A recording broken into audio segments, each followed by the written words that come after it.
Opa, aqui é o Gabriel e sejam bem-vindos a mais um vídeo.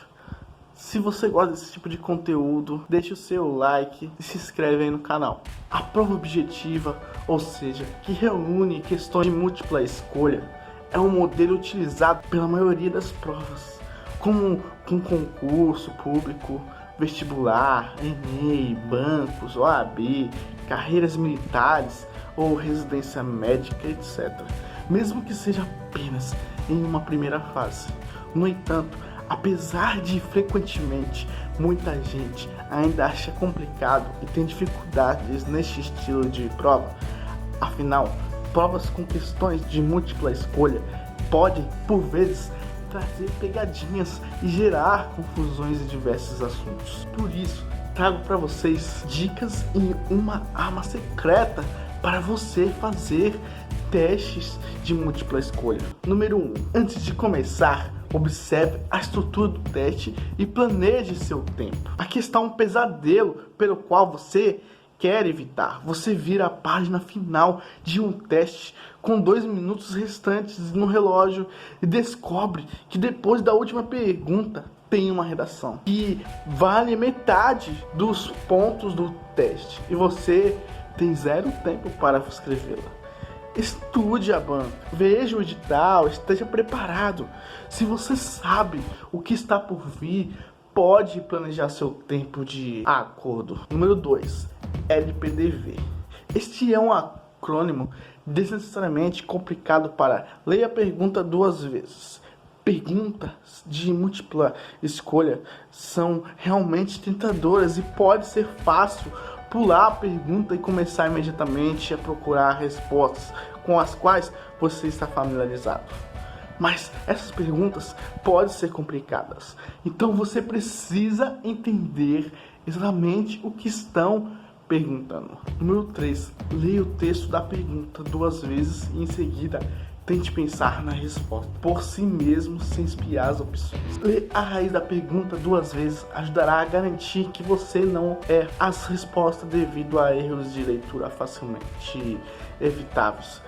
E pensar na resposta correta em sua cabeça, quando possível, ajudará a reconhecer instantaneamente a resposta certa quando vir. Número 4. Sempre leia todas as opções da resposta de múltipla escolha. Sim, a resposta correta pode saltar para você, mas leia atentamente as outras opções também. Às vezes, você perceberá que sua previsão original realmente precisa ser considerada. Número 5. Não presuma que a opção de resposta que soa mais familiar é a correta. Às vezes, a escolha pode soar familiar e ela foi plantada lá especificamente para distraí-lo da resposta certa. Quando estiver escolhendo uma resposta correta, pergunte celosamente por algumas razões lógicas pelas quais essa resposta provavelmente está certa. Risque as prováveis opções de respostas erradas e selecione as restantes. Esta é uma estratégia clássica de teste de múltipla escolha.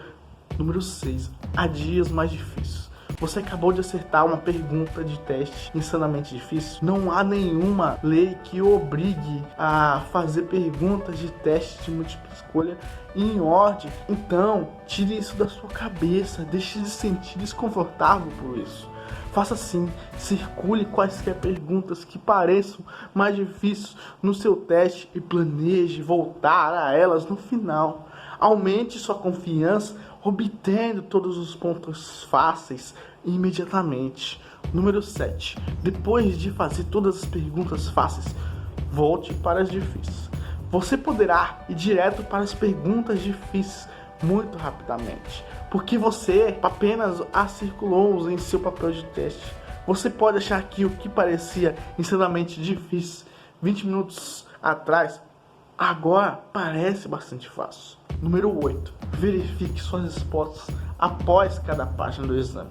Eu sempre achei que checar 2 vezes o teste inteiro no final era entediante e eu tendia a me expressar. Ainda acho que você deve fazer isso e reservar tempo para isso, mas também deve verificar brevemente suas respostas assim que terminar cada página ou depois de terminar toda a prova, do jeito que você quiser. Quando você faz isso dessa maneira, é muito mais provável que você pegue pequenos erros, como marcar a letra errada, ou marcar a pergunta errada, ou não perceber algum pequeno detalhe em uma pergunta. Número 9. Visualize um ambiente onde você aprendeu o material. Se você chegar a uma pergunta da qual não consegue se lembrar, ou se sentir que a resposta está na ponta da língua, tente o seguinte: imagine que você está num lugar onde pela primeira vez você aprendeu o material relacionado à questão. Seja na sala de aula, no seu quarto, em um parque, num ônibus, seja lá onde for. Apenas imagine o lugar da forma mais vivida possível. Quando você visualiza o local em que aprendeu o material, aproveita o que é chamado de memória dependente do contexto, que descreve um fenômeno na qual as pessoas são mais propensas a lembrar de informações quando são testadas no local em que as aprenderam.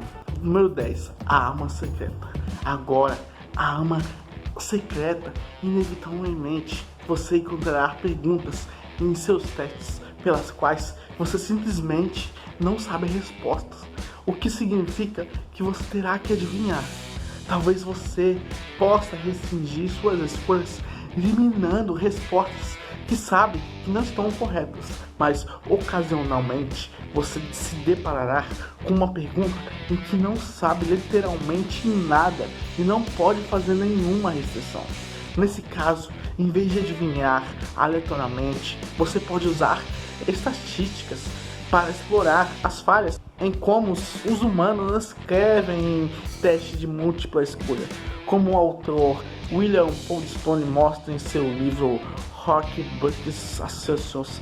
Os seres humanos não são muito bons em criar distribuições aleatórias reais de respostas, por mais que as perguntas foram criadas por especialistas. Em sua pesquisa, Poundstone fez uma análise estatística de 100 exames de múltipla escolha, de verdadeiro ou falso, de várias fontes diferentes, escolas diferentes, exames de certificação profissional, questionários de educação para motoristas e etc.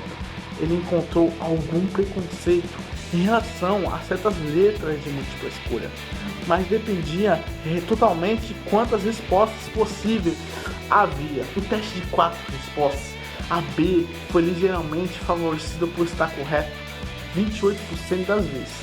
Em teste de 5 respostas, E foi favorecido 23% das vezes. Nesses mesmos testes, C foi realmente o menos favorecido, com 17% das vezes. Mas esses são os resultados menos interessantes. Muito mais interessantes são as outras coisas que Poundstone descobriu, que incluíam as revelações de que exames de verdadeiro ou falso são tendenciosamente de verdade. 56% das vezes respostas eram verdadeiras, apenas 44% eram falsas. Respostas consecutivas da mesma página são menos prováveis, e é um pouco mais provável que a letra de uma resposta seja diferente da anterior ou posterior. Em testes em que haviam 3 opções por pergunta, a escolha correta de uma pergunta era a mesma letra da pergunta anterior, apenas 25% das vezes, em vez dos 33% que indicariam aleatoriamente verdadeira. Isso também é verdade para perguntas de verdadeiro ou falso, onde a pesquisa de Poundstone descobriu que as respostas se alternam 63% das vezes. Erros de continuidade: se a resposta se tornar a frase gramaticalmente correta, é mais provável que seja verdadeira. O mais significativo de todas, as respostas todas anteriores ou nenhuma das anteriores estavam corretas 52% das vezes quando tal resposta estava presente em uma pergunta. Número 11. Para as questões de múltipla escolha mais difíceis, nas quais você não tem absolutamente nenhuma ideia, considere fortemente a opção de resposta mais longa. Não escolha se parecer errado, mas se parecer plausível, vá em frente. Muitas vezes, os criadores de testes adicionam detalhes às respostas corretas para torná-las perfeitamente corretas. Número 12. Use todo o tempo fornecido. Lembre-se, se você terminar seu teste com um tempo de sobra, você não ganhará pontos extras por desfilar até a frente e entregar seu papel de teste mais cedo. Use todo o tempo fornecido, volte ao teste, releia cuidadosamente as questões e verifique suas respostas. Galera, isso é tudo. Não se esqueçam de se inscrever. Um beijo, um abraço e